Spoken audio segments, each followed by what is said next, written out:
Mi nombre es Jorge Elías. Me toca presentar al autor, Pedro von Aiken, autor de Testigo de una revolución traicionada, el fracaso de la revolución cubana presenciado por un diplomático argentino que vivió en la isla entre 2006 y 2009, publicado por Editorial Duncan. Pedro nació en Buenos Aires el 1 de noviembre de 1957, es casado, tiene una hija, habla inglés, alemán y portugués, es licenciado y doctor en Ciencias Políticas por la Universidad Católica Argentina. Su tesis doctoral se titula La Revolución Cubana 50 años después, impacto de los factores externos e internos en la grave crisis económica y social de Cuba en 2009. Su libro, Testigo de una revolución traicionada, de Editorial Duncan, está basado sobre esa tesis justamente. Ingresó por concurso público en la carrera diplomática y egresó del ISEN en 1983. En la Cancillería Argentina, entre otras oficinas, cumplió funciones en las áreas de América del Sur, asuntos nucleares y espaciales, apoyo al comercio internacional, asuntos consulares, Europa comunitaria y África subsahariana. En el exterior se desempeñó en el Consulado General de Hamburgo y en las embajadas de Alemania, Cuba y Finlandia. Fue embajador en Haití de 2017 a 2019. Es miembro de la Association for Study of the Cuban Economy de Miami. Integró el consejo editorial de la revista Criterio entre 2014 y 2020. Es columnista en temas internacionales en el diario La Prensa de Buenos Aires y en publicaciones de países vecinos. Es socio del Rotary Club Río de la Plata y en el CARI, en esta casa, ha sido miembro del Comité de Asuntos Europeos entre 2013 y 2016. Bueno, si te parece, Pedro, cuento un poquito. Contá. Además leíste el libro. Sí, por eso tengo ventaja. Tengo la ventaja de haber leído el libro hace unos meses ya, en realidad. Y a ver, yo les decía que Pedro es autor de una tesis que se titula La Revolución Cubana 50 años después, impacto de los factores externos e internos en la grave crisis de Cuba en 2009. El libro abarca de 2009 hasta 2009, pero 2009 porque fue hasta ese momento en el que cumplió funciones diplomáticas en Cuba, pero está actualizado en 2019 y tiene una ventaja, diría yo, para estos tiempos a los cuales de Cuba nos enteramos más que todo por el movimiento del 11J, el movimiento del año pasado contra la dictadura. En el epílogo se ocupa justamente de ese tema, del tema político y de derechos humanos y de la falta de libertades. En realidad en todo el libro lo hace. Lo que pasa es que el libro tiene un enfoque económico, porque, bueno, defendió su tesis a través de ese tema, el económico. Tiene un prólogo de Zoe Valdés, que nos acompaña aquí, escritora cubana, radicada hace años en París, y arranca con una frase que se atribuye a Aristóteles: soy amigo de Platón, pero más amigo de la verdad. Y esa frase la va repitiendo a lo largo de las páginas. Y uno dice, bueno, muchas veces cuando se habla de la Revolución Cubana, se habla mal y pronto y se dice, bueno, los héroes de 1959 que derrocaron a la dictadura de Batista y demás, y que después fueron víctimas del bloqueo. Y esta palabra creo que es esencial en el libro porque hay una diferencia entre bloqueo y embargo. Y Pedro defiende la palabra embargo. Hace poco el presidente de Argentina en la Cumbre de las Américas habló de bloqueo y lo utilizó el término en forma errónea. Se los puede explicar mejor el autor, por supuesto. La cuestión es que hay un cambio grande en Cuba, sobre todo después del 11 de julio del año pasado, y no solamente el eslogan Patria y Vida en desmedro de la vetusta consigna de la Revolución Patria o Muerte. sino un cambio, yo diría, de mentalidad. Y también un cambio generacional. Esta es otra realidad. Estamos hablando de un país en el cual faltan libertades, la represión propinada por las fuerzas policiales y parapoliciales fue evidente el año pasado, por eso del 11 de julio no se pasó a otra movilización de toda la isla, no solamente de La Habana, como fue el movimiento San Isidro en noviembre de 2020, de toda la isla se levantó contra el régimen. ¿Y qué tenemos del otro lado? Del otro lado tenemos decretos, hay 2 decretos en particular que son represivos y un nuevo código penal, inclusive que endurece aún más a la dictadura. Pero plantea, al hablar de traición, plantea 2 traiciones, y las 2 traiciones se las atribuye a Fidel Castro. Una de 1959 a 1961, cuando negaba absolutamente su filiación al marxismo-leninismo o al comunismo, y es más, prometía libertad de prensa, prometía libertades en general, prometía elecciones. Bueno, en 1961 vino la segunda traición y esa segunda traición se extendió a lo largo de los años. En la tesis original, que, ojo, la tesis original, según cuenta Pedro, es 4 veces más extensa que el libro, y por supuesto es una tesis académica, que se puede leer también, se puede leer en internet, es la tesis que defendió ante la Universidad Católica Argentina. La cuestión es que la última vez que el pueblo cubano eligió libremente a un gobierno, entre varias opciones políticas, fue el 3 de noviembre de 1958, ¿sí? Es decir, un año antes, mejor dicho, meses antes, poquito antes de la revolución. Y allí fue elegido Andrés Rivero Agüero, que debía gobernar entre 1959 y 1963, pero nunca llegó a asumir. Hay otro dato en el libro que es interesante, y es la necesidad en aquel momento de Fidel Castro de buscar un chivo expiatorio o un enemigo, y el enemigo desde Eisenhower fue Estados Unidos, salvo algún acercamiento de Jimmy Carter y el de Barack Obama en los últimos años. Bueno, el bloqueo, que llamamos embargo, pero el bloqueo fue la excusa perfecta para que el régimen se perpetuara. Yo les decía que hay datos económicos que son muy interesantes en el libro, y empecemos por la principal explotación de Cuba, que es el azúcar. El azúcar que le permitió a Cuba en su momento desarrollar, por ejemplo, los ferrocarriles, que los desarrollaron los norteamericanos, pero los dueños, los titulares de las firmas de ferrocarriles eran cubanos, y esto ocurrió a principios del siglo pasado. Hoy la isla importa el 80% de los alimentos que consume. Avanzando en la lectura, no quiero ser extenso porque prefiero que hable el autor, pero avanzando en la lectura, hay una comparación también muy interesante, que es entre Cuba y Vietnam.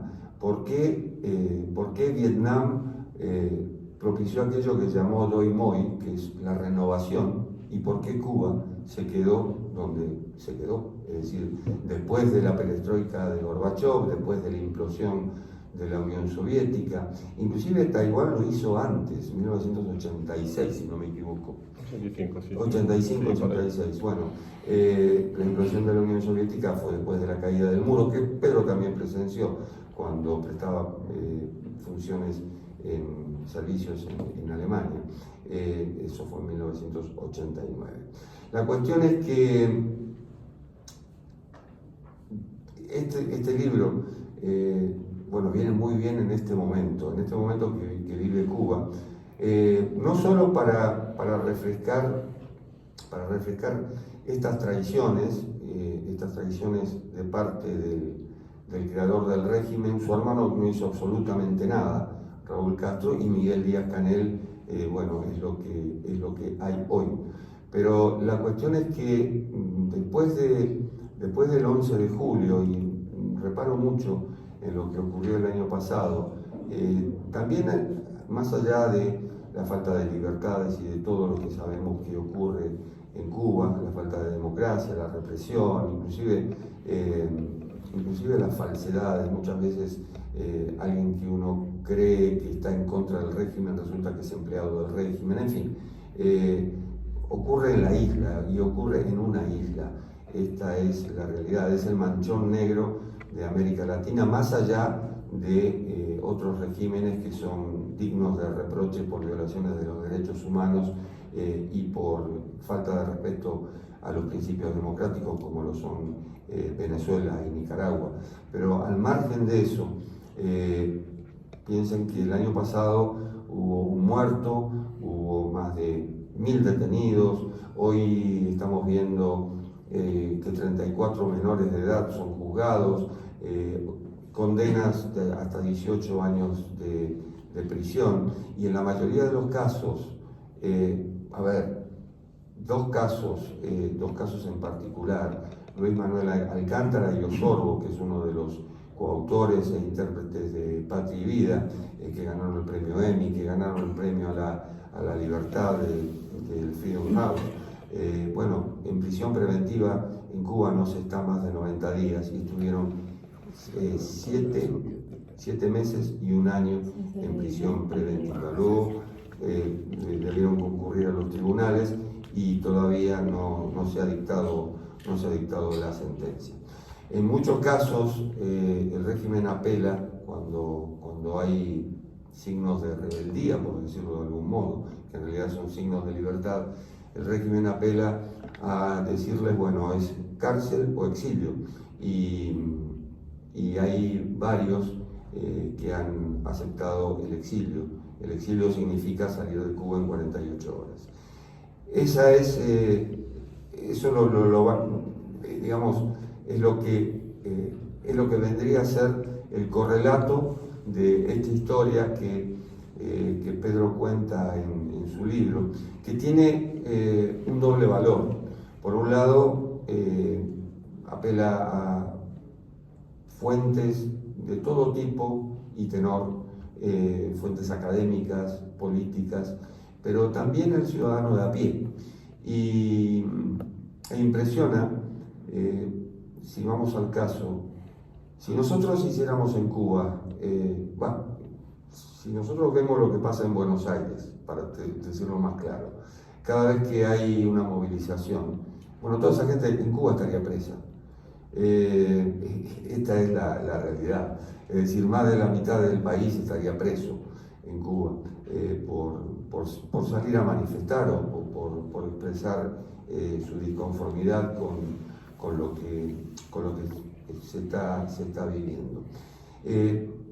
Insisto, hay un enfoque económico. El enfoque económico me parece que es un buen background para entender todo lo otro, para entender cómo se movió Cuba y cómo se movió el régimen durante estos años, que ya son varios, y es realmente, ¿cómo decirlo? Es realmente edificante poder conocer también la voz del ciudadano de a pie. Si hay una virtud en un diplomático es que primero no se queda solo con sus pares, segundo conoce la ciudad en la que vive, y tercero recorre el país en el que vive. Bueno, Pedro recorrió toda la isla y habló con todo el mundo. Y hay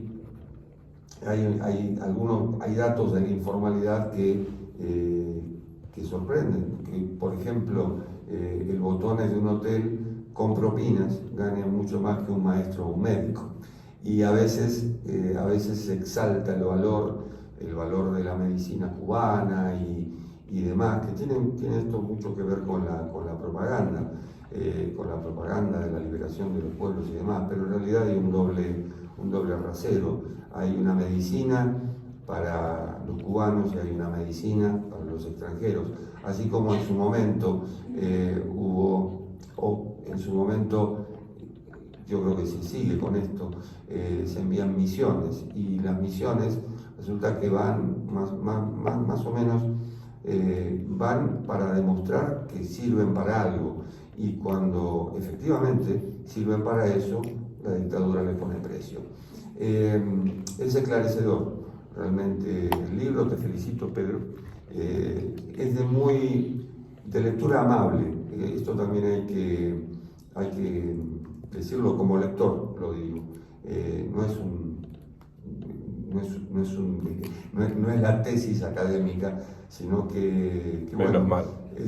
Seguro, es un libro, como se dice en España, es un libro de tú a tú, que se lee de un tirón, y que es de un tirón si uno quiere, claro, y que, bueno, que en este momento, insisto, en este momento tan particular que estamos viviendo y que está viviendo Cuba, me parece que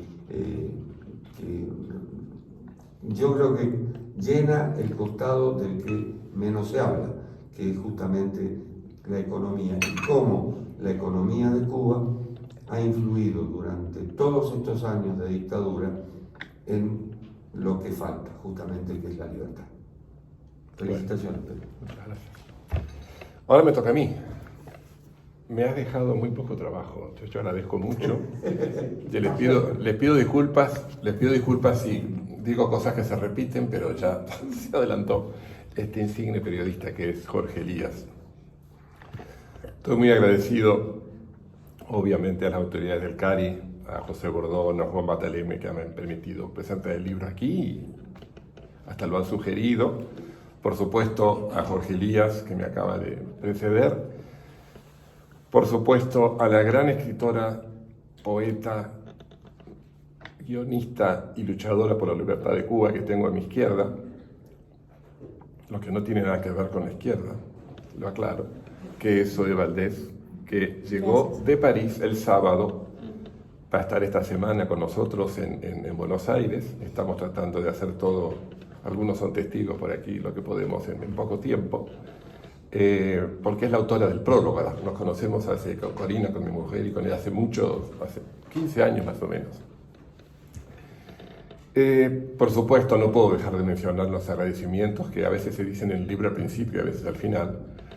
A mi correctora, editora, agente de relaciones públicas, la que me sube en las redes, gracias a la cual el libro está en Mercado Libre y en ebook, antes que en las librerías. La editorial está un poco remolona. Primero me dijeron después de la feria, junio, después julio, espero que sea julio, que es Estela Roque, que es la que está vendiendo este libro.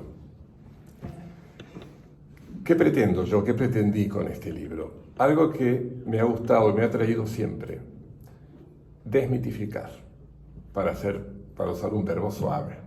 Se pueden decir muchas cosas.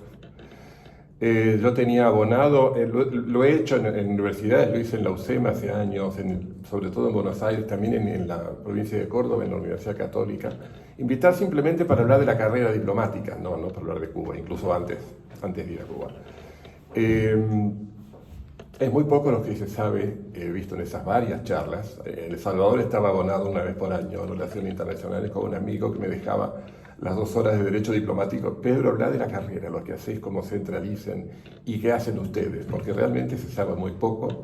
Se sabe de los organismos internacionales, se sabe de la representación, pero, por ejemplo, no se sabe una función que me ha tocado en 2 ocasiones, casi 3, que es la función consular, que vamos a cementerios, que vamos a, quise decir, funerales, que vamos a hospitales, a manicomios. Todo eso lo empecé en mi primer destino como cónsul adjunto en Hamburgo, del 86 al 91. Por eso dijo bien, pero lo voy a repetir, dijo Jorge, me tocó estar en Hamburgo, pero a 3 horas de Berlín, cuando cayó el muro, obviamente. Eso era una caja de resonancia en toda Alemania, que yo no vivía en Berlín. Cuando cayó el muro, un año después, cuando se reunificó el país, que es el país además, por eso también quería ir destinado o a la embajada o a un consulado, para empezar, el país natal de mi padre, que había sido un comando paracaidista en la Segunda Guerra Mundial. nativo de un lugar que hoy sale otra vez en los diarios, ha salido hace poco, que es hoy Kaliningrado, a pesar de que lo han vuelto a llamar el Novalmal, que es el enclave, era Prusia Oriental. De esa zona viene mi familia paterna. Voy tratando algunos elementos para no hacerlo muy largo y después también querría que Zoe comentara o tuviera algo que decir. Como bien dijo Jorge, esta es una versión libre, versión no tan libre, versión más breve, 160 páginas, de una tesis que en A4 tiene 450. Un amigo que le iba leyendo y me dijo un día: Pedro, vos tenés que hacer un libro antes de que la terminara. La hice desde 2013 hasta que me fui de Haití en 2019. Hace un libro, pero por favor sin esa parafernalia, esa rigidez de la investigación en ciencias sociales, la pregunta de investigación, causa-efecto, para un público llano. Gracias por lo de lectura amable, no con todo eso. Lo más importante, y bueno, salió la tercera parte de extensión. A veces pienso que quizás es muy corta, pero los que han leído me dijeron, no, lo que tenías que decir. Además, varias veces cito la tesis no está en papel en la UCA, está en la biblioteca digital, se puede consultar. Cuando alguien lee algo y le falta algo, puede ir a la tesis. Una de las preguntas que me hacían al principio, cuando en la facultad, están primero 2 años de seminarios, y después la tesis te dan 5 años y medio para hacerla. ¿Por qué Cuba, Pedro? ¿Estuviste en Alemania cuando cayó el muro? ¿Estuviste después de Cuba en Finlandia cuando estábamos peleados con Uruguay y Finlandia por las pasteras? Justamente me tocó la relación congelada con esos 2 países. Mucho más grave el congelamiento con Uruguay que con Finlandia, pero no fue fácil. Como encargado de negocios en los 2 países 7 y 9 meses respectivamente. Lo que pasa es que a mí me impactó lo que vi recorriendo toda Cuba y hablando con la gente, con el cubano de a pie. Por ejemplo, no solamente hablando en las provincias, yo suelo decir, aunque cuando estaba en Cuba ni pensaba ni en la tesis ni en hacer ni un doctorado, todavía no, estamos hablando de hace 15 años. Todo lo que iba haciendo, no solamente en las provincias, yo pisé las 14 provincias, no es que habría en todo el mundo de todas las provincias, pero como dicen los propios cubanos, de la punta de Maicía al Cabo San Antonio, que es como decir de la Quiaca a Ushuaia, solo que allí es de este a oeste, o de oeste a este. Pasé por todas las provincias, en auto, en avión, con colegas, invitados por el Ministerio de Exteriores cubano, o en colectivo, en ómnibus. Estuve en todas. Y en la Isla de la Juventud también, que antes se llamaba Isla de Pinos, y es donde estuvo preso Fidel por haber tomado el cuartel Moncada. Porque había chicos argentinos becados por Fidel Castro para estudiar medicina, y estaban en varias ciudades de Cuba. Yo visitaba Cuba y de paso visitaba a los chicos. También había una escuela de medicina en la Isla de la Juventud. Me impactó, hablaba con la gente. En Cuba se usa uno de los grandes déficits que la revolución prácticamente no pudo, de los 2 grandes déficits, no pudo corregir, no pudo mejorar: el transporte y la vivienda. Es desastroso. Y en el transporte, lo que aquí llamamos hacer dedo, en Cuba se llama hacer botella. Si no, te pido que me contradigas o me corrijas y me digas, se dice así. Estábamos a unas 20, 30 cuadras de la embajada todos los días para almorzar, para volver en coche, la Quinta Avenida, como decir, entre Santa Fe y Libertador, y de vuelta. Y uno acercaba a la gente, porque había micros modernos, incluso chinos, pero muy pocos. Y las guaguas que muchas veces habrán visto alguna vez en algún video, con los camiones, eran camiones remolcadores de pasajeros, pero muy poco transporte para el cubano. La tapa que elegí, la foto la saqué yo para no tener problemas de derechos, es una bicicleta, creo que es la calle Obispo está la policía atrás. La bicicleta de transporte para el cubano, el taxi el cubano. Porque es el Teniente Rey. Teniente Rey. El de Luis es el Coco Taxi, si alguno ha estado en Cuba, que es como una caparación amarilla con la moto. Y esto viene del periodo especial, no sé si de antes, el hecho del taxi bicicleta. Y me preguntaba, y hablaba con los pasajeros, a veces con los que me tocaban, generalmente señoras o señoras de edad o con niños, o gente que tenía que llegar al trabajo aunque no fueran señoras de edad, y dependían de mí y por ahí de otros autos más porque el colectivo no llegaba. Es muy común eso. Si eso en La Habana, me imagino lo que será en el resto del país. Para todo lo que veía, para todo lo que oía, este viaje que hice con Corina, a mi mujer, a los 10 meses, de La Habana a Santiago y vuelta por el norte, después de su vuelta por el norte y después, bueno, otros viajes. Para esto se hizo la revolución, para esto no puede ser. Y me quedo en eso. Muchos años después, cuando elijo Comedia tema de tesis, digo, bueno, estuve en Berlín, nosotros tenemos que hacer en la Cancillería para uno de los ascensos, de las promociones, lo que se llama trabajo de tesis de consejero, que no es tan exigente, obvio, como lo que me exigieron a mí después pero me tocó la reunificación, el papel de Alemania en la OTAN revalidado y la caída del muro, lo hice sobre ese tema.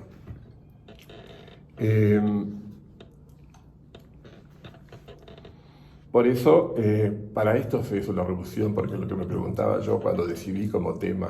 Porque uno de los temas que sugerí fue comparar Cuba con Finlandia. ¿Qué pasa? Nosotros pasamos directamente, después de 3 años, de La Habana a Helsinki. Otra que cambio climático. Menos mal que fue septiembre. Y decía, pero estoy en un país, está bien de economía, digamos, estado de bienestar, todo el mundo come, todo el mundo se cura, todo el mundo tiene educación muy alta en Finlandia, pero hay libertad, hay opresión. Algo obvio, obviamente, pero a veces uno tiene que mencionar obviedades. ¿Cuál es lo obvio? Lo que puede parecer el lema de Macri, se puede, claro que se puede, pero bueno. Entonces me dicen en los seminarios de metodología, no, Pedro, acotalo más. Sí, podría ser Cuba, Finlandia, pero acotalo más. Hacer uno de los dos países, bueno, obviamente fue Cuba. Había más para decir que sobre Finlandia. En esa época, cuando uno piensa, vuelve al 58, 31 de diciembre, había muy altos indicadores. Sigo con la pregunta, ¿no? Para esto se hizo la revolución. Alfabetismo, alimentación, infraestructura. ¿Cuánta gente sabe de los que hablan o a favor o en contra de Cuba? Que Cuba tuvo trenes, o sea, ferrocarriles, 20 años antes que nuestro ferrocarril del oeste, el primero, de 11 a primera junta, más o menos, o era por ahí. Cuba tuvo trenes antes que España. No solamente en América Latina fue el primero, aunque se pelean los brasileños en que estuvieron primero. En los dos motivos, Brasil y Cuba, para el transporte de azúcar, después para el transporte de pasajeros, pero fue para azúcar.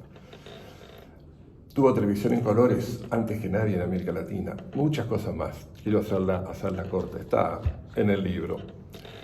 En educación, en consumo de calorías per habitante, etcétera, estaba Argentina, Cuba, Costa Rica, Uruguay, Chile y después del resto de los 30. Claro, tanto Zoe Valdés en su gran libro La ficción fidel, que eso sí fue ensayo, es una tremenda escritora de novelas y de ficción y de poesía.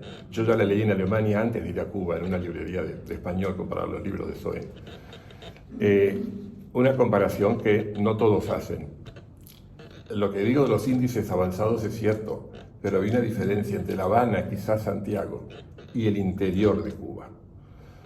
Hay un un profesor académico cubano, o sea, lo que ellos llaman revolucionario, no contestatario, que escribió Los propietarios de Cuba y las empresas de Cuba. Y también esos son 2 libros grandotes, 500 fichas más o menos, de propietarios y grandes empresas. Primer mito, yo hablé de mitificación al principio. La gran mayoría de las empresas y de los empresarios que vi en Cuba no eran los americanos. Bueno, no quiero cantar la canción de Piero, pero no eran los americanos, eran cubanos. El gran barón del azúcar, de origen venezolano, Lobo, gran barón del azúcar, que además tenía el museo sobre Napoleón más grande, más importante del mundo después de los que hay en Francia. Era cubano, de origen venezolano, pero digamos, trabajaba en Cuba.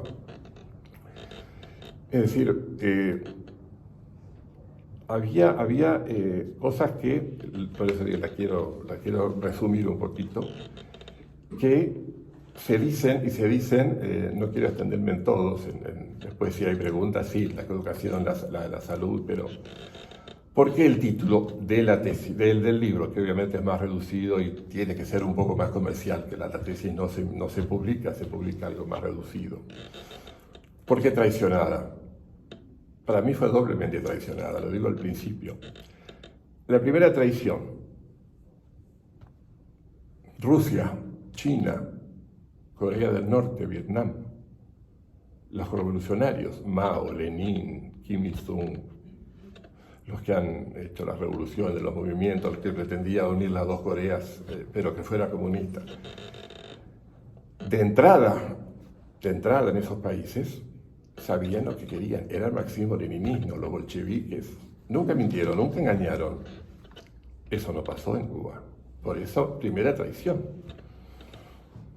No Fidel. Desde 1953, cuando es juzgado por la toma del cuartel Moncada, que se defiende con su famoso alegado, que creo que en principio fue largo, ahí es un librito, pero lo dijo sin leer prácticamente. La historia me absolverá, que por ahí se suele copiar en algunos países latinoamericanos. No hablaba de comunismo, no hablaba de socialismo, hablaba de elecciones, de libertad de prensa, pero sobre todo en ese caso de la necesidad de un problema estructural de Cuba, que es el desempleo estructural fuera, digamos, el más chico lo que pasaba en Tucumán o en Brasil. Cuando no hay zafra, ¿qué hacemos? Hay un gran desempleo, pero de socialismo a comunismo ni una palabra.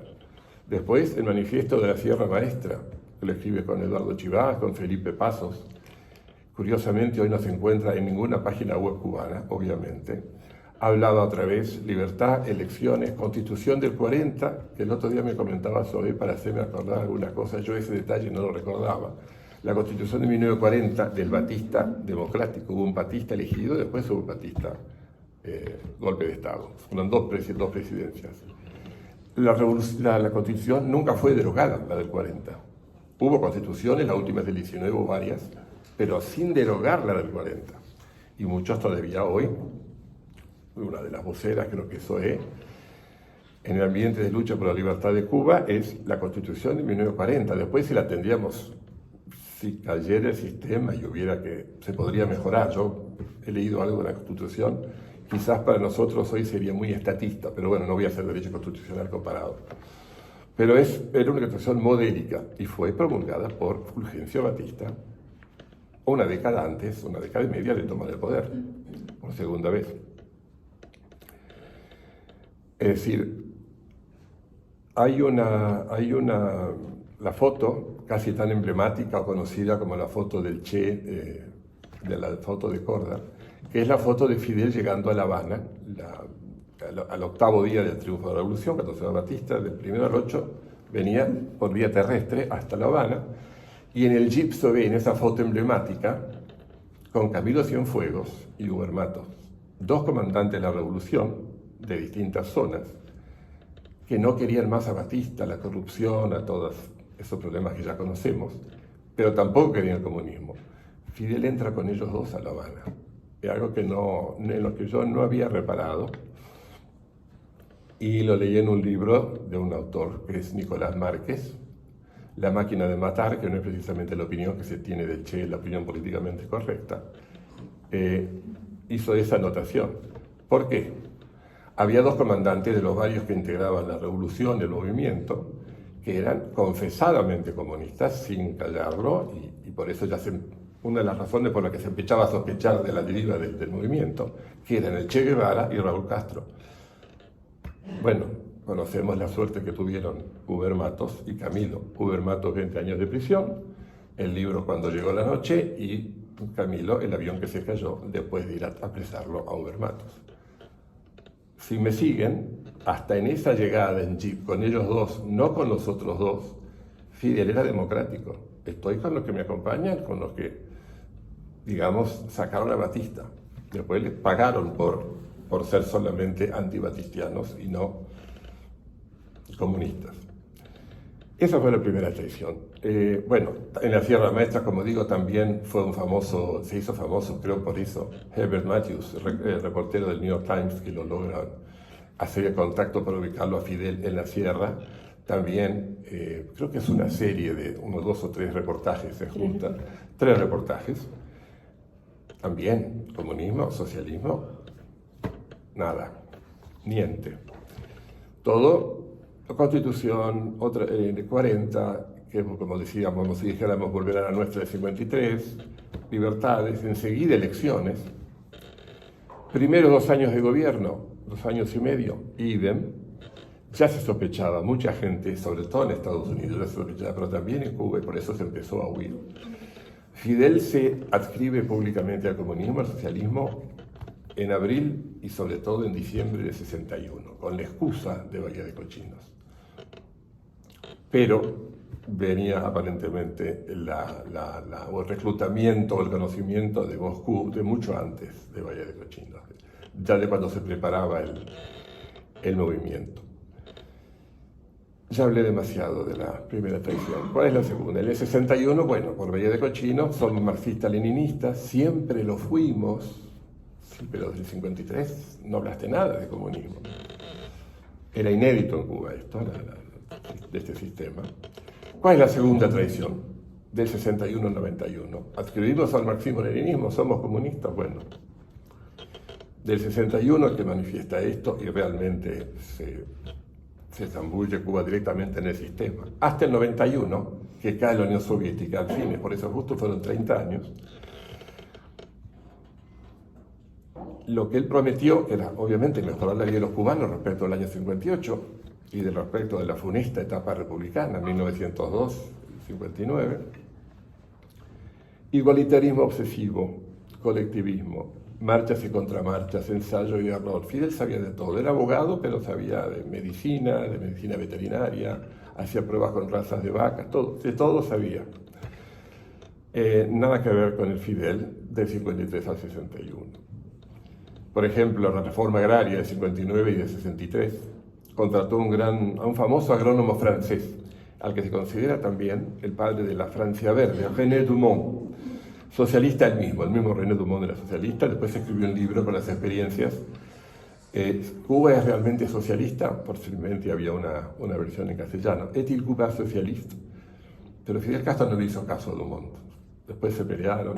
Una de las cosas que le decía, de las tantas, también esto lo recoge Tatsuk, uno de los mejores, de la mejor biografía, para mí objetiva, que hay sobre Fidel Castro.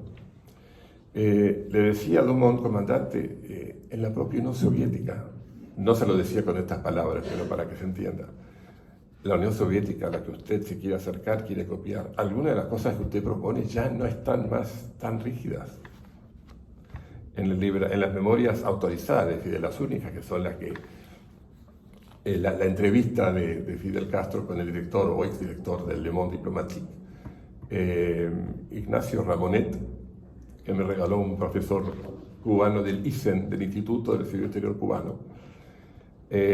No hay ninguna autocrítica, todo es absolutamente acrítico, y no, Dumont se equivocó, pero bueno. La dependencia de la Unión Soviética, quiero ir salteando para no repetir, de la Unión Soviética por parte de Cuba fue absoluta.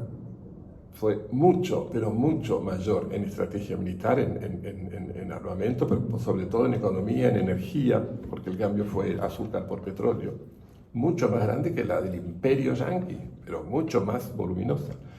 En el año 91, Cuba le debía a la Unión Soviética 36.000 millones de dólares, que no quería pagar en principio.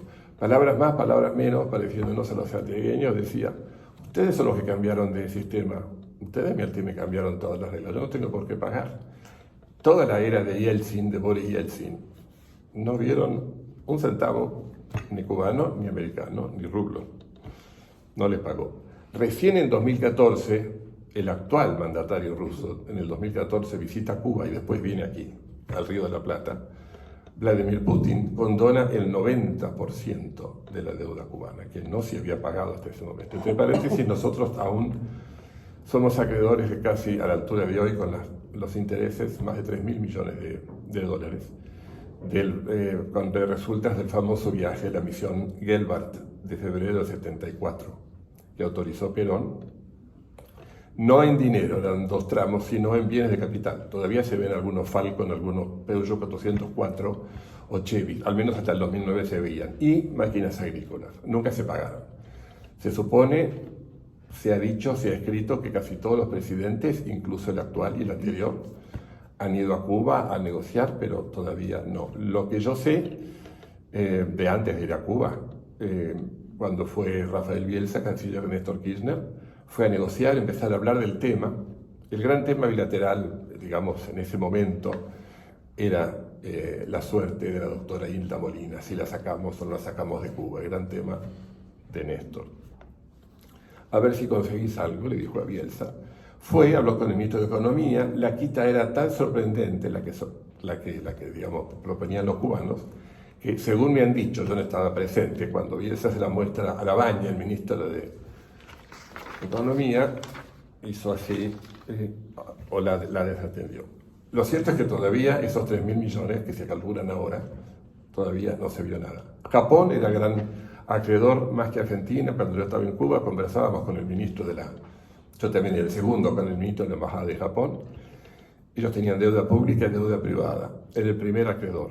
En el 2016 recién me he enterado, hace poco, eso no lo he puesto en el libro, que en el 2016, poco antes que hiciera el primer viaje, un primer ministro japonés a Cuba, se condonó también casi el 80%. Yo no sé si tenemos que condonar todo o no, yo no soy partidario, pero por lo menos, y en eso a mí me consta que mi primer jefe, tuve dos en Cuba, muy recordado, fallecido no hace mucho, Darío Alessandro, el referente del Frepaso después de Chacho Álvarez. Hablamos con un muy importante funcionario cubano, hoy es el vicepresidente del Consejo de Estado, a ver con pesca, con algo, cómo podríamos capitalizar la deuda. No se quedó en nada. Hace un año creo haber leído que también había ido la ministra de Salud, Carla Bisotti. Bueno, se podemos arreglar lo de la deuda con las vacunas. Por empezar, eran candidatos vacunales. Cuba no tiene todavía vacunas contra el COVID autorizadas por la OMS. Pero no sé, porque serían las Cubas más caras de la historia. No creo que se pretendiera pagar toda la deuda solo con vacunas. Bueno, pero me fui del tema. Hablando de la dependencia de la Unión Soviética, claro, se podría decir, bueno, Fidel Castro en el 61 no sabía que después iba a caer la Unión Soviética 30 años después. Cuando cayó la Unión Soviética, Cuba fue el desastre. Tengo varios anexos por si alguien me pregunta cifras, pero energía sobre todo, productos de golpe, los cubanos. No hubo luz, no hubo, bueno, creo que lo podría decir mejor una cubana que en ese momento sí estaba, ahora vive en París, pero sí estaba en Cuba. El desastre que significó, no solamente en falta de energía, sino en muchísimas cosas que proveían la Unión Soviética y los países satélites. Del 91 al 97, cuando Fidel pudo hacer un golpe de timón, como lo había hecho Vietnam antes, y China también, pudo hacer un golpe de timón. No cambió el ritmo. Uno de los capítulos, lo mencionó Jorge, se refiere a la comparación que hago entre Cuba y Vietnam. Está bien, Vietnam tiene 3 veces el tamaño de Cuba, tiene 90 millones de habitantes, Cuba tiene 11, pero los dos eran marxistas-leninistas. Uno dio un golpe de timón económico. Yo sé que hay opresión en Vietnam también, no hay libertades como las preferimos nosotros, pero por lo menos fue un cambio de timón y hoy podemos ver entre Vietnam y Cuba están a la vista los resultados. La hipótesis central, lo que quizá debí mencionar primero, de la tesis en el 2009, la termino en 2009, digamos, primera idea era porque fue el año en que me fui de Cuba y además era el 50enario de la revolución. Que yo sostengo, pesaron mucho más los factores internos, la decisión de Fidel Castro de política económica tan errática que mencioné, que los externos, el embargo americano y, quizá peor que el embargo americano, la caída de la Unión Soviética. Una distinción que ha mencionado, eso lo logró probar. Hay una serie de un académico cubano que da clases en la Universidad de Pittsburgh desde principios de la Revolución, Carmelo Mesa Lago, 8 ciclos económicos, pero no voy a entrar en eso, es medio farragoso, pero todos ida y vuelta, marcha contra marcha, como dije, mucho ensayo y error. Y también en el corto tiempo, 91-97, cuando se pudo haber dado la vuelta de timón, cuando hubo medidas pro mercado, la peor época fue, sí, 91-96, sacar trabajo voluntario que no era voluntario, poner más, se permitió el uso del dólar, algunas actividades, la apertura de los paladares, restaurantes privados. Y cuando se veía que la suerte económica, que el estado económico era más cerca del mercado, mejoraba, enseguida volvía para atrás. Esto pasó 2 o 3 veces. Esto sigue pasando. Yo estaba allí cuando asumió Raúl, primero por la enfermedad de Fidel, 2006, en julio, bueno, yo llegué un mes después, y después formalmente en febrero del 2008, que inicia sus 2 periodos. Me acuerdo que aquí me llamaban de los medios, yo estaba a cargo de la embajada, estuve 7 meses, entre un embajador y otro. Bueno, a ver, ministro, cuéntenos, ¿qué pasa? ¿Pasa algo en las calles? ¿Se está asumiendo Raúl? Y yo pensaba, ¿y qué le digo a este? Porque la gente hacía su vida normal, anodina, dolorosa, un poco menos de hambre, de necesidad, un poco menos que en el periodo especial, que era 91-97, que fue lo más bravo, pero todo sigue igual. Sí, introdujo algunas reformas, pero muy cosméticas, no sirvió para nada, no hubo ningún cambio, digamos. Vamos a saltear y pasamos a algo que dedico parte de un capítulo, que es embargo o bloqueo, que lo mencionó Jorge. Es un embargo, no es un bloqueo. Es no comprar y no vender a un país. Hay algo que se suele olvidar. El embargo, como se lo conoce con ese nombre y así, el verdadero embargo, digamos, empieza el 3 de febrero del 62 por un decreto de John Kennedy, que después se va agravando, se va haciendo cada vez más, ya con Clinton, la ley Helms-Burton, la ley Torricelli, se implica a terceros países donde hay, digamos, experiencias americanas, se va haciendo cada vez más duro, pero sigue siendo un embargo, no es un bloqueo. Un bloqueo, y creo que tenemos un marino en la mesa, que llegó de los primeros, marino retirado, es una operación naval. Bloqueo es lo que le hicieron a Juan Manuel de Rosas, ingleses y franceses, en su segundo gobierno, cerrar el puerto para que no entre ni salga nada. En mis 3 años de Cuba, y después sabemos antes y después, nunca hubo bloqueo naval. Lo más gracioso del caso es que los propios cubanos, en la página web cubacontrabloqueo.com o .cu, ellos mismos describen lo que tienen ellos en realidad es un embargo. ¿Qué pasa?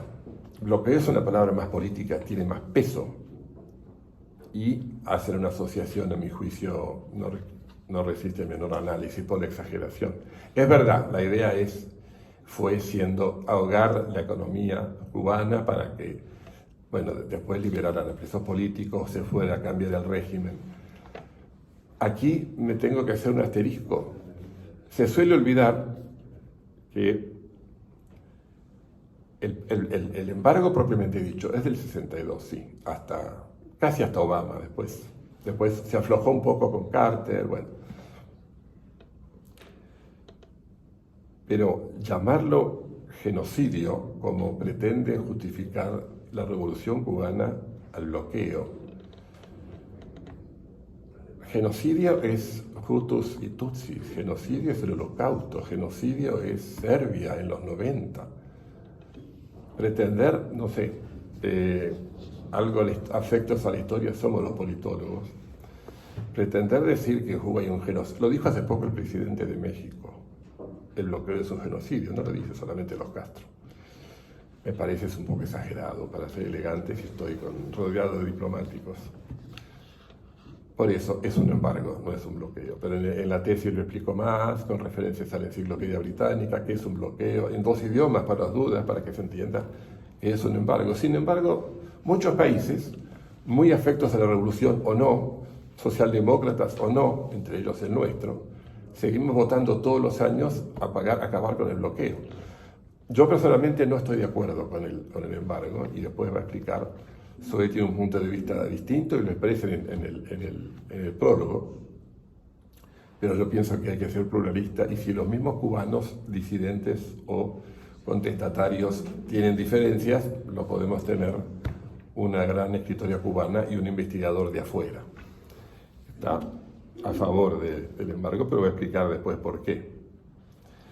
Esto va acompañado, toda esta historia, todo este gobierno revolucionario que ya lleva 63 años, de algo que Fidel Castro eligió y que va acompañando todo, que es el enfrentamiento permanente con Estados Unidos. Y eso desde antes de declararse marxista-leninista. Vuelvo al principio, antes de, lo mencioné, ahora lo quiero redondear, antes del embargo de Kennedy, con Eisenhower, ya el final de la presidencia de Eisenhower, empezaron las sanciones de Eisenhower, pero ¿qué eran? Primero la cuota de azúcar, una parte grande, después toda. Ya después se llega a la ruptura de relaciones. Pero porque hubo expropiaciones de activos norteamericanos paulatinamente por parte del gobierno, sin indemnización. El plan era, no, les vamos a pagar un bono a 20 o 30 años, creo que era el 2 y pico %, pero claro, eso estaba atado a venderle el azúcar a Estados Unidos. La excusa fue, no les vendemos más a ustedes, entonces nunca se pagó. Y eso es un contencioso que todavía está presente y pendiente. No hubo, se le pagó indemnización aún a largo plazo a suizos, a italianos, a españoles. Si me permiten la expresión, la hazaña, la bronca era con Washington, todo el tiempo. Hay un dato que no está en el libro, está en la tesis, que el aporte, digamos, político debe tener una tesis en ciencia política, que es, elijo la teoría del constructivismo. Además de los digamos, elementos objetivos de la guerra, del enfrentamiento, del armamento, están las distintas percepciones recíprocas que se tienen, y eso ha acompañado todo el proceso. Pero bueno, eso es muy académico, que es lo que yo no quería hacer, por eso no lo agrego aquí. Como decía, la ayuda soviética a Cuba fue la mayor dada a cualquier país del mundo. En 1990 tenía la deuda más grande con la Unión Soviética, entre países socialistas y no socialistas. Fueron, bueno, ya lo dije, severísimas las consecuencias de la caída. Falta de energía, de bienes.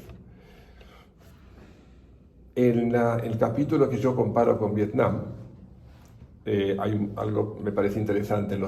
Hay 7 factores diferenciadores de una politóloga norteamericana, Julie Bank, que explica las diferencias estructurales entre Vietnam y Cuba. Algunas estructurales, el amor al trabajo o no, el trabajo rural, pero otras, los cursos de acción que los dos países tomaron, y bueno, las consecuencias que hoy se ven.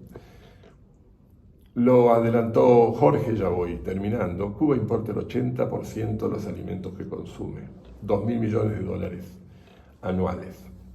En el 2017 todavía tenía 300.000 hectáreas para entregar a las 900.000 hectáreas ociosas.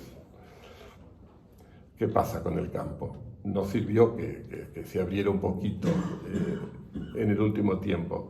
Las condiciones para el agricultor no son atractivas, se pierde un alto porcentaje de cosechas en recolección, no hay transporte, no hay envases, mucho control, o sea, todavía sigue cortándose el lucro, la mala palabra para Fidel, el lucro, el crecimiento. Los primeros ingresos de una economía tan abierta vienen del exterior, no de algo que produzca Cuba. Las misiones médicas, las remesas del exterior, antes se los llamaba gusanos, a los que se iban a Miami.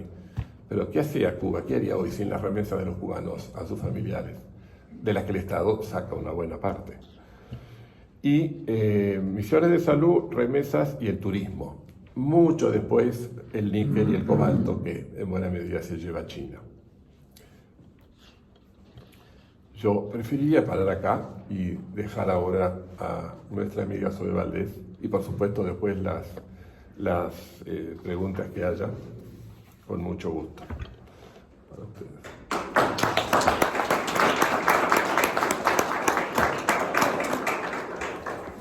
Perdón, paro acá porque quiero vender el libro. Si yo sigo o si contesto todo lo que me van a preguntar, no sé si vendo el libro. No importa.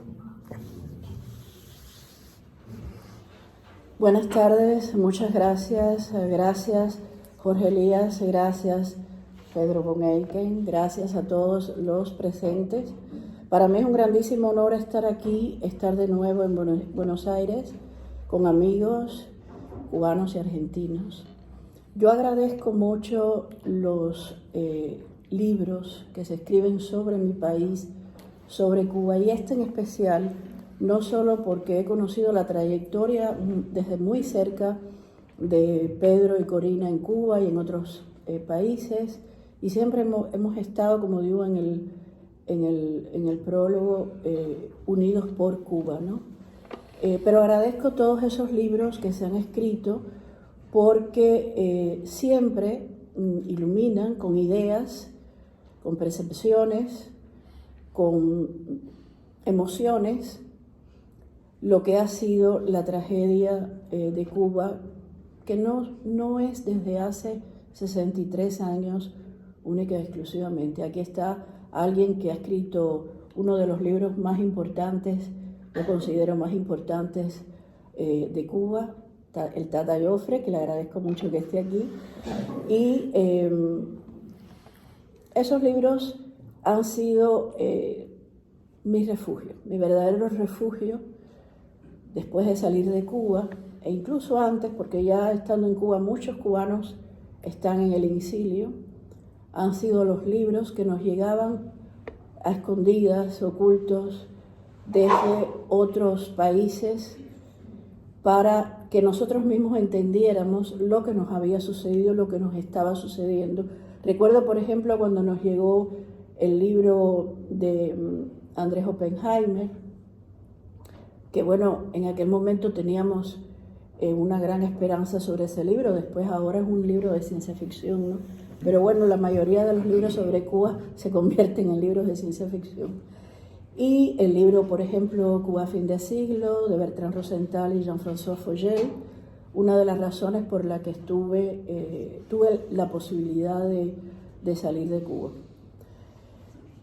Uno de esos libros, escrito por mí de manera bastante inconsciente, fue lo que hizo que no me permitieran y todavía no me permitan volver a mi país, cosa que yo en buena medida agradezco, porque volver, ¿para qué? Para volver a la oscuridad, a la ignorancia, al desconocimiento de uno mismo. Pues a mí, yo creo que incluso el exilio para mí ha sido, desde el punto de vista del aprendizaje, de las ideas, del encontrarse a uno mismo, ha sido muy positivo, ¿no? O sea que si algo hay que agradecerle a esa tiranía, en mi caso, yo hablo de mí, ha sido estas tres cosas que acabo de nombrar, ¿no? Saber lo que es la vida, conocer lo que es la libertad y entender muy claro lo que es la verdad. Y este libro es un libro de verdad. El libro de Pedro von Eycken es un libro de verdad. Es un libro que habla de economía, pero habla de ideas, y habla de ideas de vida, de libertad y de verdad. Es muy interesante que en este libro, que se lee como agua y deteniéndonos al mismo tiempo, ¿no? Tragos amargos a veces. Lo que uno a veces sabía, en mi caso, pues cuando se refresca, cuando se rememora, vuelve de nuevo, te impulsa de nuevo al análisis y a otros puntos que a veces uno olvida por dolor, en el caso de los cubanos sobre todo, ¿no? Por dolor. El dolor ha hecho que los cubanos hayan tenido una especie, se hayan autoimpuesto una barrera tremenda, porque el pueblo cubano es un pueblo muy absurdo, muy emotivo. Eso hay que decirlo, porque la gente habla del pueblo cubano como una cosa. No, el pueblo cubano, seamos críticos, el pueblo cubano es un pueblo emotivo, absurdo en muchísimos casos, que se dejó guiar por un loco, un trastornado total, lleno de malas ideas, lleno de mucha inquina, de mucha envidia, un hombre que no amaba ese país. Hablando muchas veces con Pedro, cuando estamos intercambiando sobre Argentina y Cuba, le digo, sí, pero los argentinos todavía se quieren. Todavía Argentina se quiere. Pero el problema es que este hombre nunca quiso ese país, y lo peor es que inoculó en los cubanos esa especie de autodesprecio, ¿no? Los cubanos en un tiempo se querían su historia, amaban su historia, pero empezaron a verse demasiado en el espejo de este loco trastornado, absolutamente envidioso y violento, una persona muy violenta, y empezaron a dejarse de querer para querer incluso parecerse a este tipo, ¿no? Cuba, Jorge Elías, es una isla cárcel.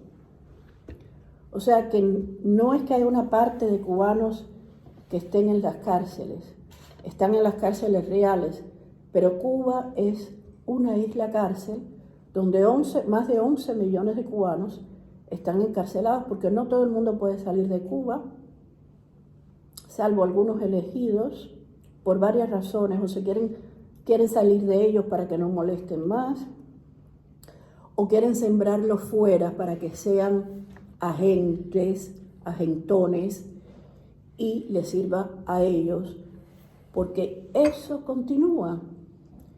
Eso de que la Guerra Fría se terminó en Cuba y todo eso, bueno, se terminó en el mundo, Cuba estuvo un poco esquinada ahí un tiempo, pero el comportamiento siguió siendo el mismo.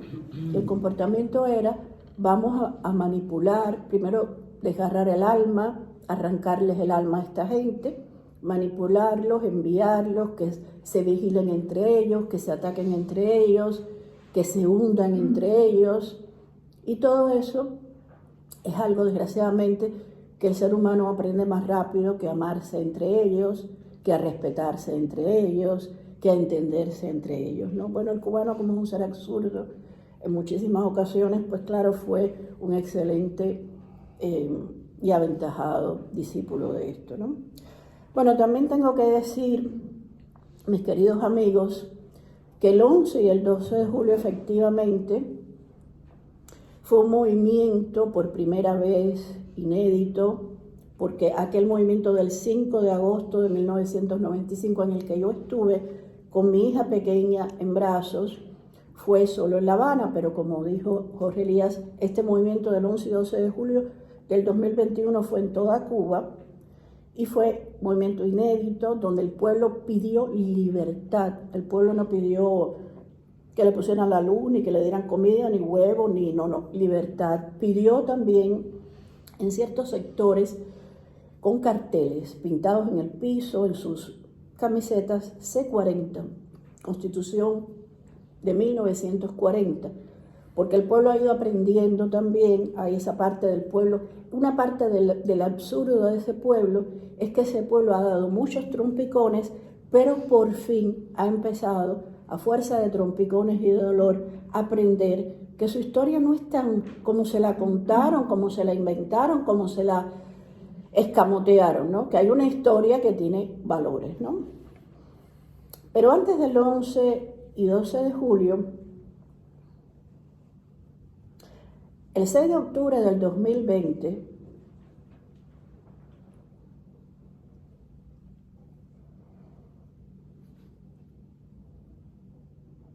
óigame lo que voy a decir, el 6 de octubre del 2020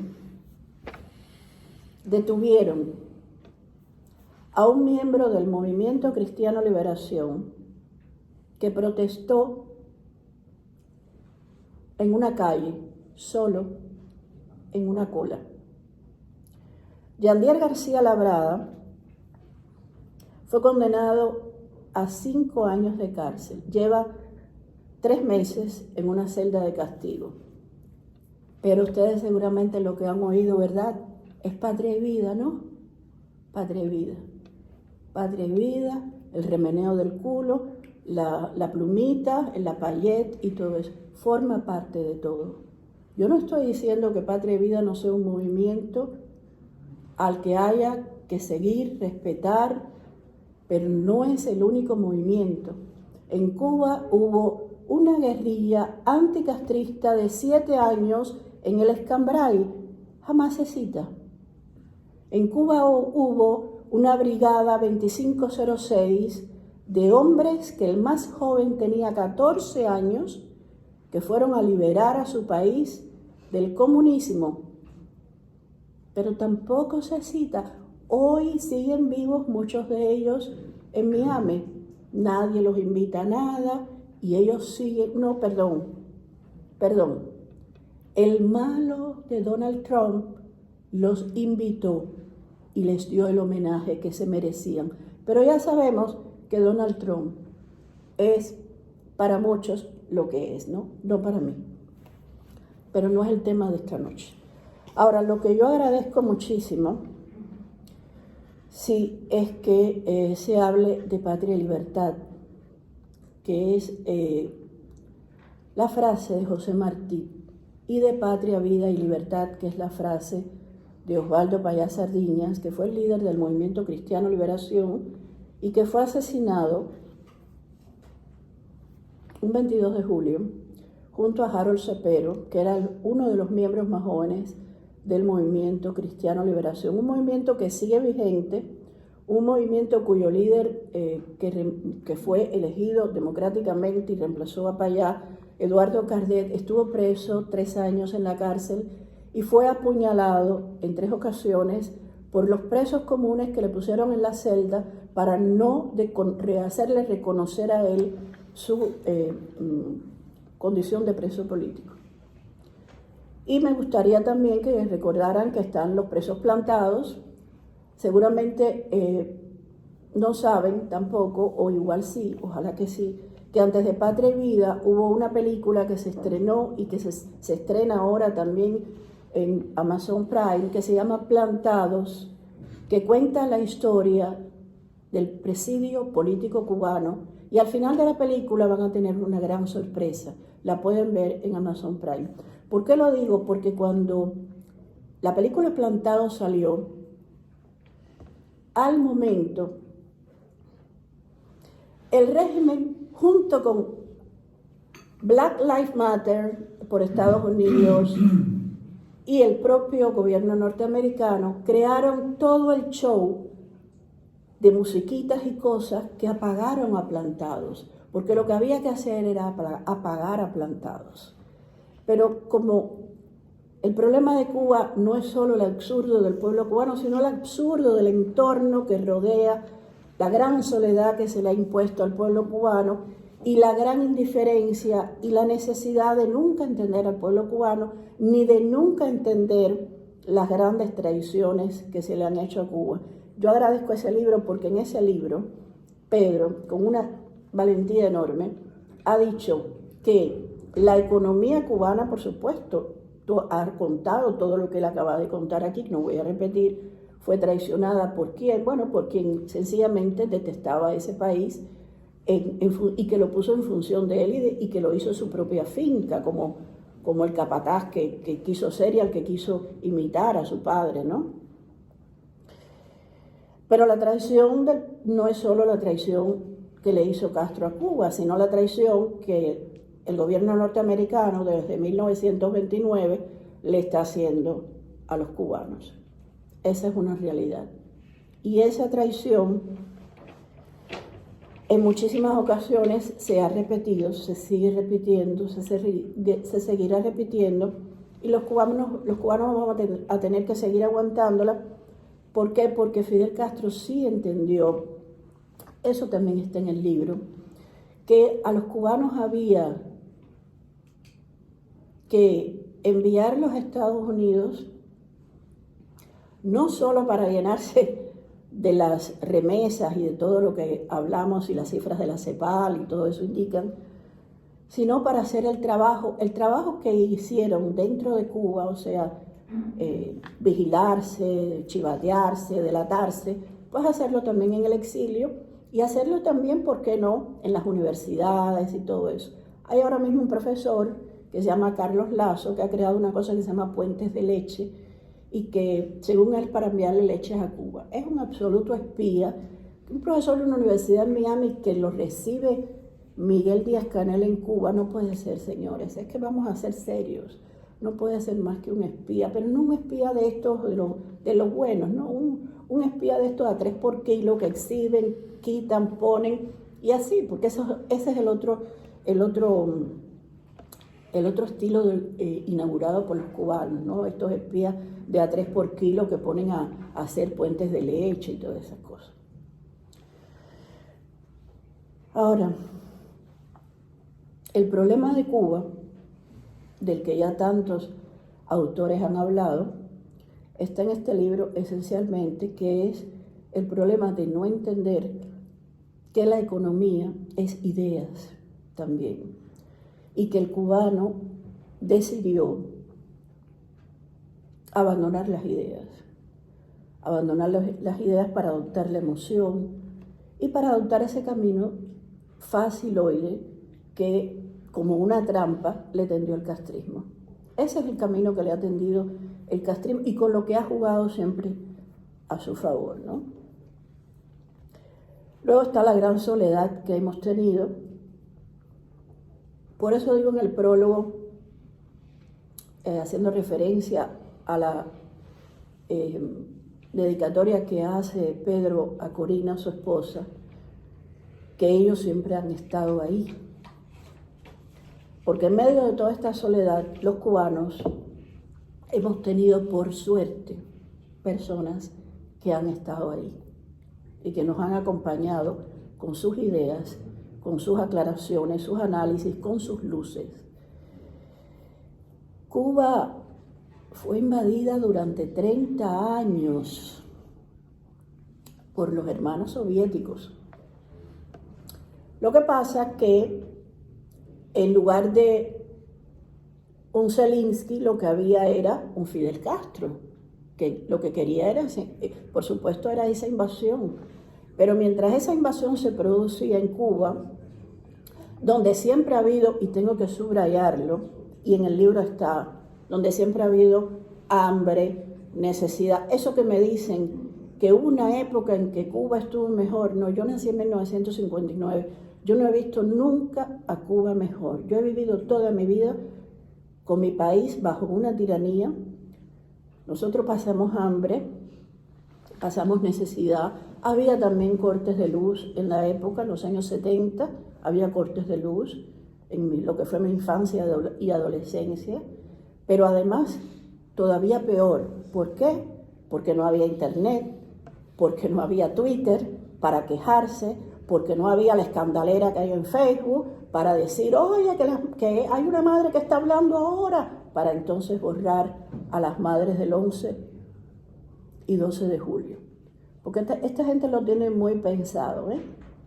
Si hoy sacan a una madrecita revolucionaria que su padre fue dirigente y le da un escándalo a Díaz-Canel porque no tiene luz y no tiene gas, ¿por qué ustedes creen que, señores? Porque en Cuba va a haber otra revuelta y va a ser, y lo saben, la de las madres cubanas. Y lo que quieren ahora es a sacar madrecitas que se quejan de la luz, la electricidad y el gas para borrar a las madres cubanas que sí tienen los hijos menores de edad en las cárceles, que le han asesinado hijos porque no hubo un asesinato. Hubo 2 asesinatos y una madre que se suicidó cuando supo que a su hijo lo habían asesinado el 11 de julio. O sea, 3 muertes. Los números cuentan. Con los cubanos, los números siempre como que se difuminan, ¿no? Me gusta también mucho en este libro la manera en que Pedro enfoca lo que es todo esto de la educación y la salud en Cuba, que ya da ganas de, vomitar. Porque ya llevamos muchos años en esta historia, cada vez que me vienen otra vez con la salud y la educación, óyeme, 63 años de tiranía, ¿para qué? Para que te adoctrinen. Y para cuando llegues a un hospital no haya ni una aspirina y te trepan en la cabeza porque no hay una aspirina, y te hagan una trepanación del cráneo, te abran el cráneo porque no te pueden dar una aspirina, que el bloqueo. No, pero si la Bayer estaba en Cuba. La Bayer no estaba, la Bayer tenía sus fábricas en Cuba. Entonces todo eso está en el libro. En el libro está todo eso. ¿Ok? Entonces, ya lo de la salud, no me hablen más de la salud, porque están haciendo el ridículo. Ni de la educación, porque ahí nadie sabe ya ni escribir. Usted ve a un médico escribiendo, tú dices, pero ¿qué es esto? Dios mío, ¿esta gente dónde estudió? ¿Qué cantidad? Y ya no hay ni maestros, te ponen una televisión de esa Caribe soviética, porque claro, es las televisiones que quedan, con un hombre ahí hablando, que además lo pueden ver también en YouTube si se quieren educar. Yo cada vez que una francesa me dice, ay, pero es que la educación, digo, ay, mira, no mandes a tu hijo, no te gastes el dinero, no mandes a tu hijo. Mira, entra en YouTube y pon las clases que le dan a los niños en Cuba, que las están colgando en YouTube. Entretente con eso y enseña a tu hijo así. A ver si vas a estar contenta con eso. Ya no me toquen más ese tema, porque eso, como de verdad hay que enfocarlo, como de verdad hay que verlo, es como está en este libro, como está en otros libros que se han escrito sobre Cuba, ¿no? La salud. ¿Pero qué salud? Si este hombre no ha hecho ni un solo hospital. En La Mejeiras es un hospital que se construyó cuando Batista. Topes de Collante, que era el mayor sanatorio que había en la región, la hizo Fulgencio Batista, el malo de la película. ¿Por qué? Porque, entre otras cosas, su hermano tenía problemas de tuberculosis. Todas las escuelas, salvo las horrorosas, esas que hicieron en la Ceiba 1, Ceiba 2, que eran las escuelas en el campo, esas escuelas horrorosas, que ahora la pusieron como albergues para la gente que tenía COVID, horrible, que los encerraban ahí, le metían no sé cuántas transfusiones de interferón a la gente que tenía COVID. No solo le dio el COVID, se les cayó el pelo, se les cayó la piel, le salieron unos tumores. Una cosa espantosa, porque esa es la medicina en Cuba. No me quieren creer, puedo darle datos de personas que pasaron por esas dosis de interferón, porque como no tienen nada, por tal de ponerte algo, te ponen lo primero que se les ocurre. Entonces, esa es la historia de Cuba, de la que, por supuesto, de los últimos 63 años no absolverá a ninguna de esta gente. Por cierto, la historia me absolverá que fue esa defensa que hizo este tipo del mismo, que se la dejaron hacer, a ver si él se hubiera dejado hacer. A ver, él ha dejado hacerle alguna defensa a alguno de los presos políticos cubanos en 63 años, jamás, never, nunca. No la escribió él, la escribió Jorge Mañasch.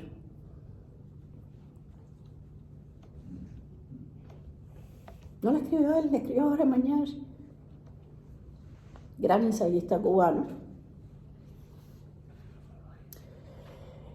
Y esa frase de la historia me absolverá, que tenía tanto que ver con la otra frase de Hitler, hitleriana, de Mein Kampf, yo no sé si fue incluso hasta un choteo del propio Mañasch, ¿no? Pero lo que sí es cierto, y yo fui testigo de eso, es que cuando a mí me tocó por el servicio social, que hay que hacer obligatoriamente en la escuela, trabajar en los diarios de Carlos Manuel de Céspedes, los últimos de antes de que lo mataran en San Lorenzo, había una frase que se repetía de Carlos Manuel de Céspedes mucho antes, por supuesto, que la de Hitler: la historia dictará su fallo. Cuando estos diarios, el historiador de la ciudad, nosotros terminamos el trabajo, el hijo del antiguo presidente Zayas y yo, que trabajamos en la transcripción paleográfica de los diarios, se terminó el trabajo y había que pedirle permiso al único que puede dar un permiso para que se publiquen unos diarios de un prócer cubano, al loco, trastornado, envidioso, hijo de puta, perdonen la palabra, del tirano. Entonces, efectivamente, cuando él leyó aquello, pero dijo, ¿cómo? La historia dictará su fallo. Y Carlos Manuel de Céspedes lo dijo antes que yo. No, esto no se puede publicar. Por fin, muchos años después de que Eusebio Leal lamiera todos esos adoquines de La Habana Vieja de una punta a la otra, detrás de los pasos de Fidel Castro para que le diera el permiso, por fin pudo publicar los diarios. A mí me borraron porque ya yo estaba afuera. Ustedes saben que ellos borran todo lo que... Ya cuando usted se vaya, usted no existe. Incluso Fernández Retamar, que Pablo Neruda llamaba retamares y traidores, Había escrito antes de yo irme en una revista, la única de cultura en Cuba, Revolución y Cultura, porque eso es otra cosa que indirectamente está en tu libro. Las publicaciones en Cuba, eso es otra historia. Había escrito un artículo, bueno, hablando de un libro de poemas mío que le había gustado mucho. Yo era la gran poeta excelsa joven cubana. Yo eso no me lo creo nunca, pero bueno, él lo dijo. Vale, bueno, vale, gracias. Cuando me fui de Cuba, que publiqué La Nada Cotidiana, que hice todas las declaraciones, que vinieron a amenazarme que no podía entrar nunca más a mi país, no solo dejé de ser la gran poeta que decía él que yo era, sino que escribió otro artículo diciendo todo lo contrario. Así es. Así son los retamares y traidores. Yo lo único que quiero es estar aquí para agradecerles a ustedes, dar un poco mi testimonio de lo que ha significado este libro para mí. Sé que son muchos años, no solo de trabajo y escritura, de investigación, sino de estar viviendo dentro de Cuba con los cubanos, de estar apoyando a los cubanos y apoyando, haciendo su trabajo como tenía que hacer, diplomático, pero haciendo por encima de todo un trabajo humano que se traduce en el libro. Y eso es impagable. Eso es lo que yo agradeceré toda mi vida a Pedro von Eycken, a todos los que han escrito libros, aclarando lo que ha sido este horror, este terror cubano, y agradeciéndolo porque, como dijo José Martí, dos patrias tengo yo, Cuba y la noche, y en la noche tengo esos libros. Cuba llora, también lo dijo José Martí hace más de 100 años, y todavía Cuba llora. Cuba llora, ¿por qué? Porque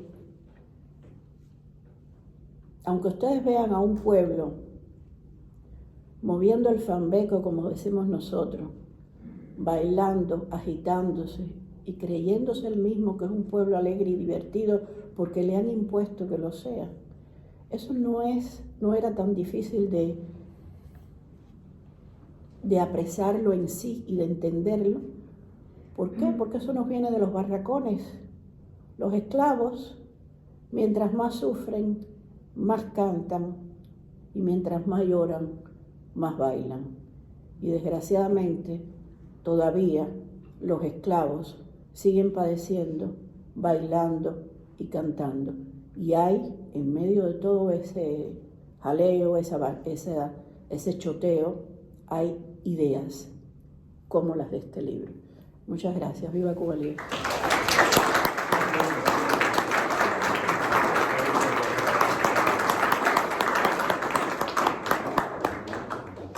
Si alguien se anima a preguntar. Vamos aquí. Sí, por favor. En principio quiero agradecer a Cari por hacer esta presentación de forma presencial, porque creo que es mucho mejor que hacerlo vía Zoom. Bueno, y le quería mencionar a la señora Valdés que yo tuve una conferencia de la doctora Molina años atrás. Sí, en el Ateneo de la República, que ya no existe. Y en esa conferencia mencionó, ella estaba luchando por ser a su hija acá, ¿no? Mencionó que ella tuvo mucho contacto con Fidel Castro. Y me contó que expuso que era un hombre muy inteligente, muy ambicioso, y todo, por supuesto, y que llegó a mencionarle a ella que Cuba me queda chica. Terminó diciendo eso. Bueno, ahora tuviera una pregunta concreta. El tema de la pandemia, independientemente de lo que ya mencionó sobre el interferón, llegaron vacunas a Cuba, entiendo. ¿Cómo pasó el pueblo cubano todo esto, estos 2 años ya ahora extinguiéndose de todas maneras la pandemia? Bueno, ellos hicieron unas vacunas que, como dijo Pedro, no están homologadas por la OMS, y además de eso son vacunas que llevan unos nombres como Abdala, Soberana, porque en eso ellos son muy, ellos están especializados en ese tipo de cosa pomposa, ¿no? Abdala, Soberana. Creo que son como 5 dosis la que hay que ponerse. Es una cosa absolutamente demencial porque, como siempre, no hay ninguna información sobre esas vacunas. Como siempre, no hay ninguna. Hay canciones sobre las vacunas. O sea, obligaron a unos niños, está en YouTube, a cantar, a hacer una canción a la vacuna. Y los niños cantan, porque eres soberana, esto, lo otro, y cantan a la vacuna. Esas cosas absurdas, ¿no?, de ese país. Y Abdala, supongo que por el poema de José Martí, ¿no? Que a José Martí, el pobre, lo han cogido también para el trajín y lo han citado, usado, como les ha dado la gana. Pero las vacunas ni se sabe qué nivel de eficiencia, de efectividad han tenido, que además también si han tenido reacciones. Ahí nunca se inventan las cosas, pero nunca hay un seguimiento, ni se informa nada, ni se dice nada, porque ellos son los mejores. Ellos siempre se han sentido como los mejores, y como son ellos, para ellos mismos se ven como los mejores, pues no hay necesidad de cuestionarse nada. Y por supuesto nadie les puede cuestionar nada. Entonces eso es lo que yo he visto, y desgraciadamente casi todo así es así en ese país. Pero no llegaron vacunas, ¿no?, de afuera. Aparte de No lo sé, no sé lo de... Yo no tengo, sabía lo de las vacunas. Sí. Buenas noches a todos. Mi nombre es José Maldonado, yo soy cubano y ya casi argentino. Soy de la provincia de Holguín, pero no sé si pasó por esa provincia. Y hoy me embarga mucho la emoción y voy a dedicar 2 minutos para que sepan cuán importante ha sido SOE para Cuba y para los cubanos que queremos a Cuba. Cuando cae el muro de Berlín, a nosotros se nos cerró todo, inclusive la literatura. Todo se empezó a censurar. Todo, absolutamente todo. Hasta las mismas cosas de ellos se empezaron a censurar, hasta tal punto que no tuve clases de historia ni de geografía en mis estudios secundarios. Porque todo había que censurarlo. Pero teníamos una red de mercado negro de libros.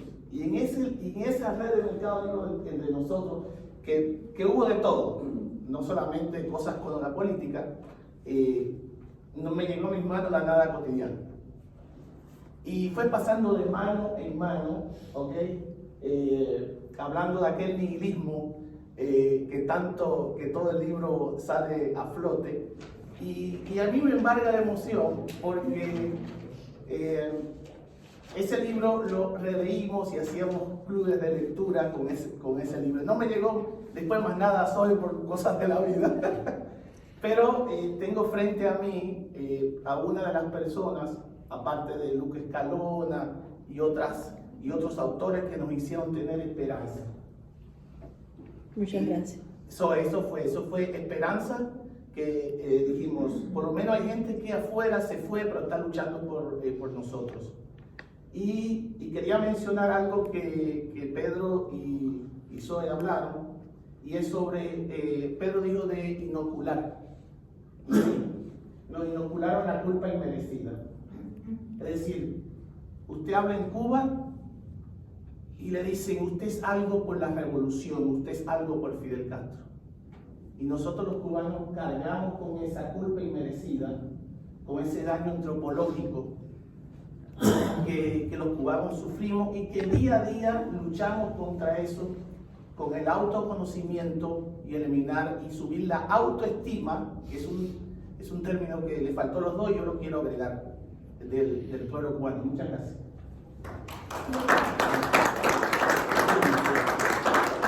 No, una de las armas, y yo creo que haces muy bien en mencionarlo, muchas gracias primero por tus palabras.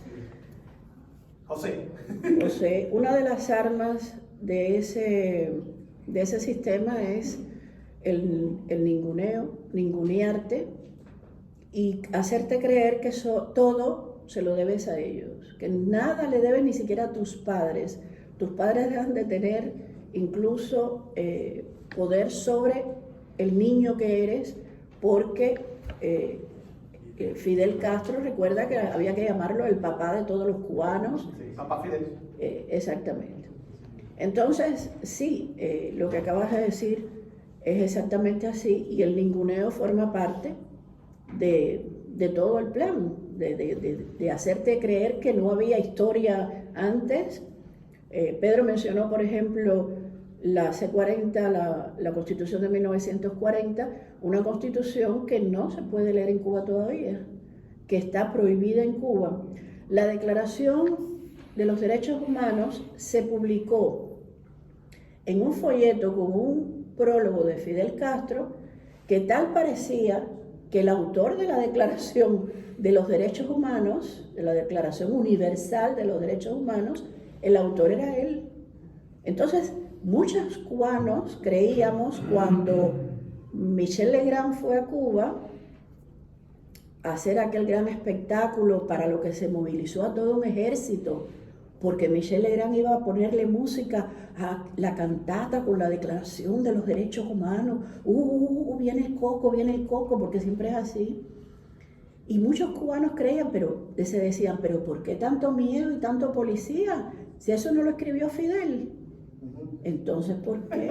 Porque la gente pensaba que la Declaración Universal de los Derechos Humanos lo había escrito Fidel, porque así se daba a entender en ese folleto, que además se agotó y más nunca se publicó. Disculpa, Pedro, creo que querías decir algo. No, yo una nota al margen, lo que hoy se suele decir un asterisco.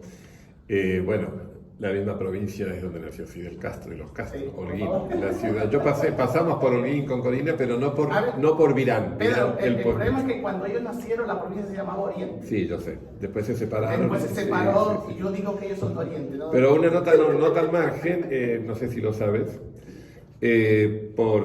obviamente fue creado por el Santo Padre Francisco, el obispo auxiliar de Holguín es argentino. Llamémoslo Marcos, o auxiliar, de la diócesis de Monseñor Casareto, de San Isidro, sí, Marcos Pirán. Marcos me bautizó a mí porque yo me hice católico a los 30 años. Nunca es tarde. Nosotros fuimos con Corina, voy a hacer una nota al margen, ya que hablas de Holguín, en ese viaje largo que pasamos por Baracoa, cerca de donde Colón pisó Cuba en el 92, en el primer viaje, sí. Y escribió, porque quedó registrado, cuando vio Cuba en la bitácora del almirante: Cuba es la tierra más hermosa que ojos humanos hayan visto. Realmente, si se conoce bien Cuba, algo más que La Habana, Varadero y Los Cayos, por dentro, porque siempre eso está... La Habana da al litoral marítimo, Varadero y las playas dan al mar, pero adentro de Cuba hay muchas cosas que no se conocen. El Valle de Viñales en Pinar del Río, el parque que tiene el nombre en Oriente de Alexander von Humboldt, que estuvo, el famoso naturalista. Para mucha gente, Humboldt es una calle de Palermo, cerca de Bonpland. Bueno, los dos fueron a Cuba, los dos en el fines del siglo XVIII, creo. Así, hay mucho, lo visitamos el parque, porque cuando se va antes se visita. Hay un mandato, aquí hay un compañero de promoción allá atrás de todo, del ICEN, el único, que me desmienta a ver si no es así, que es el ministro Gustavo Bobrick. Gracias por venir, Gustavo. Que nos mandan ya desde el ICEN, a veces se puede hacer, a veces no. Hay que conocer la jurisdicción. Yo entiendo que en la Unión Soviética o en Rusia es muy difícil, o Estados Unidos, pero en un país pequeño, quedarse con La Habana, Varadero, el Monumento al Che y Los Cayos me parece que no daba. Entonces ya a los 10 meses de llegar, y pasamos por Holguín. Voy a contar una breve anécdota de Marcos Pirán de San Isidro.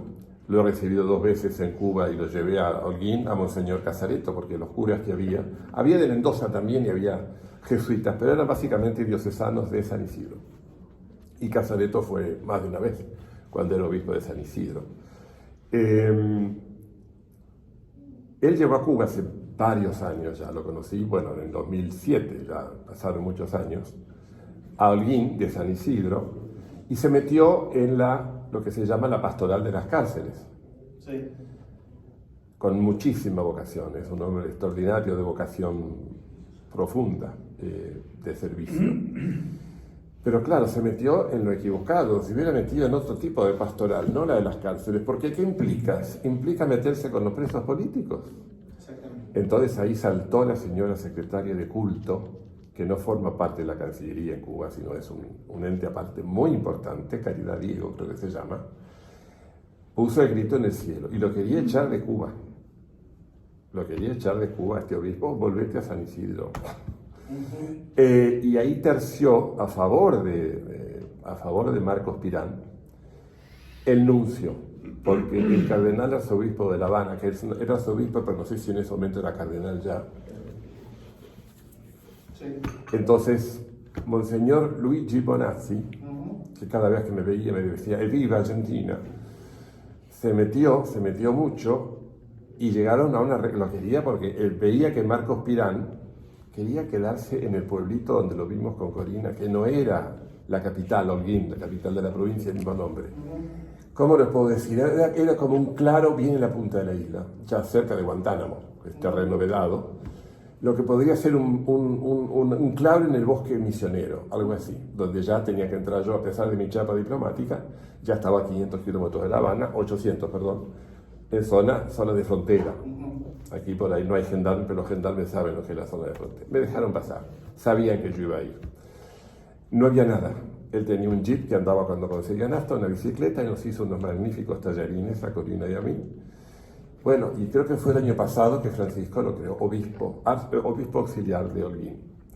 Y nos contaba, bueno, mira, no llegamos un domingo, pero decía, el domingo, Pedro, no me creas, la mayoría de los fieles son todos del Partido Comunista. ¿Y cómo se conjuga eso? Marx, bueno, algunos vienen para pasarlo bien y otros a infiltrar. En Cuba también hay algo que no hay en los países más totalitarios, más que por ejemplo perseguía Franco, perseguía la masonería. La masonería existe también, pero está infiltrada. La religión católica, la religión en general se permitió, no como pasa en Arabia Saudita, se permitió, o en Rusia antes de Putin con la Unión Soviética, pero estaba infiltrada. Y yo conocí a un obispo, ya falleció, que era confidente de Raúl Castro. O sea, estaba infiltrada. Y bueno, Marcos, ¿la condición cuál era? Bueno, está bien, Marcos Pirán se va a quedar. Espero que no le esté picando los oídos, porque no le pedí permiso para nombrarlo a Marcos. Pero no se va a quedar en Holguín capital, ¿no? El mismo nombre. Lo vamos y se fue a este pueblito cerca de Baracoa, en un lugar perdidísimo. Yo lo situaría, digamos, entre Formosa y Misiones, el fin del mundo. Y aguantó, y estuvo ahí bastante tiempo hasta que, bueno, me enteré, seguramente volvió a Baracoa, volvió a Holguín antes, pero Francisco lo designó obispo auxiliar. Y es argentino, y yo creo que se va a quedar ahí. Sí.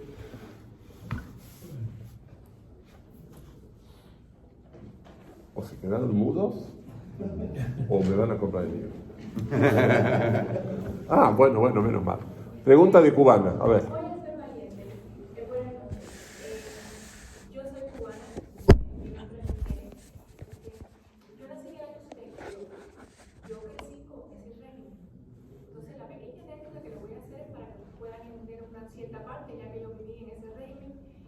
No tanto como soy, la gran escritora, uno la admira, para que puedan entender esta pequeña parte que le voy a comentar. Yo jamás y nunca, desde el año 72 hasta mis 28 años, no sabía que existía una poetisa cubana con tantos libros maravillosos y exponiendo a la verdad del mundo de lo que verdaderamente sucede, desafortunadamente hoy en día en nuestro país, en mi país natal, donde ella no existía para mí, porque no aparece en ningún libro. Cuando yo salí de Cuba, a mí me gusta mucho, soy muy observadora, y me gusta mucho buscar y leer. Y ahí fue cuando un día descubrí entonces que existía la Gran Zoe, porque yo siempre la chico el nombre, digo la Gran Zoe.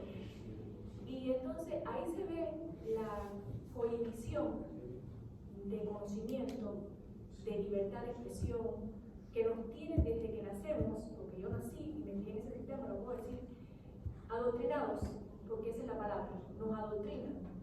Desde la escuela, que nos obliga, que tenemos 6, 7 años, a los 7 años, por cierto, nos quitan la leche. Nos dan 2 laticas de arroz para que dure un mes en una familia de 4. Un pedazo de pan, que usted tiene que hacer una hilera, una fila enorme, que son muchas cuadras, donde la mayoría de las personas, como dijo acá el Señor, ha perdido ya hasta la educación, se fajan, se insultan, se gritan. En eso se ha convertido de lo que era antiguamente el grandísimo y buen cubano, porque el cubano no es lo que hoy en día es. No, el cubano es valiente, honrado, trabajador, honesto, pero desafortunadamente el comunismo, socialismo, destruyó lo que es hoy en día nuestra Cuba, que algún día va a ser libre. Yo me muero antes como tantas otras personas y tampoco lo veo, pero ese es el sueño que tenemos todos, por aquellos niños también que están por nacer. Y lo otro que les iba a comentar era que en el año, cuando fue la revolución, yo no había nacido, pero mi madre sí. Y cuando yo viví hasta el año 84 con mis abuelos. Mis abuelos tenían una finca, que eso era antes que el gobierno cubano le quitara todas las tierras a mi familia. Le quitaron la tierra, le quitaron la casa. Y eso es lo que hace el comunismo y el socialismo. Le quitó todas las fincas y los acres de vacas, terneros, centrales azucareros, para ahora, hoy en día, después de tantos años, 63 años de supuesta revolución, que es una defecación la revolución, porque es lo que nos ha defecado a todos los cubanos, nos ha denigrado tanto que a veces lo único que nos queda es volver a mirar hacia arriba porque ya nos han pisado demasiado.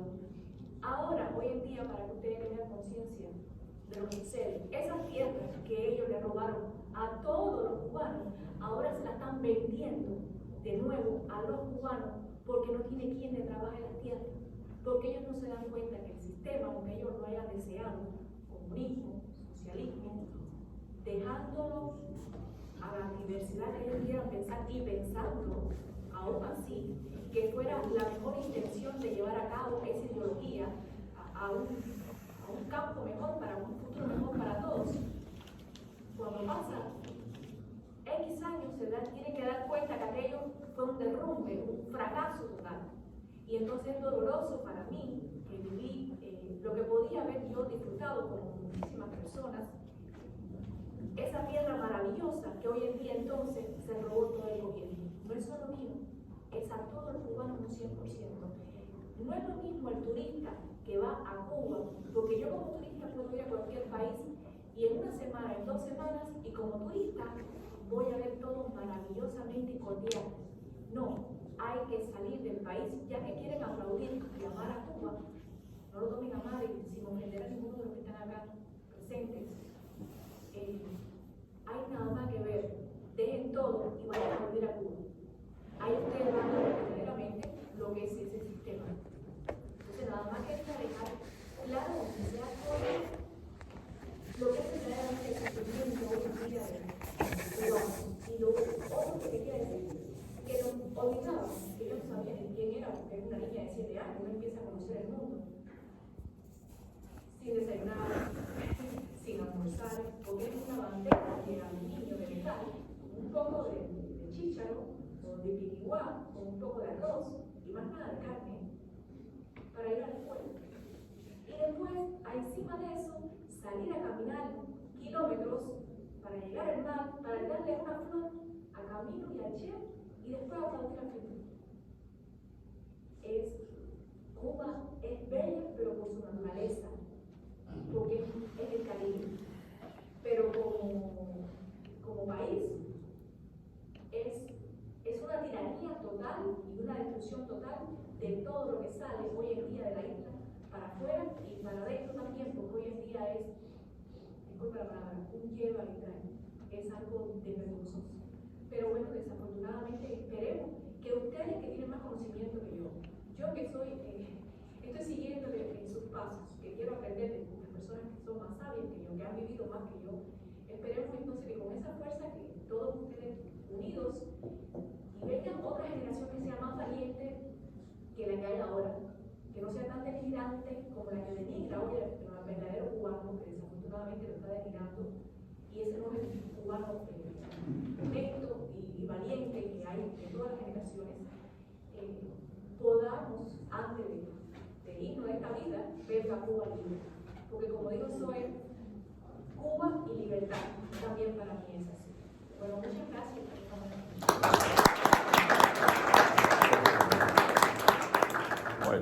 muchas gracias.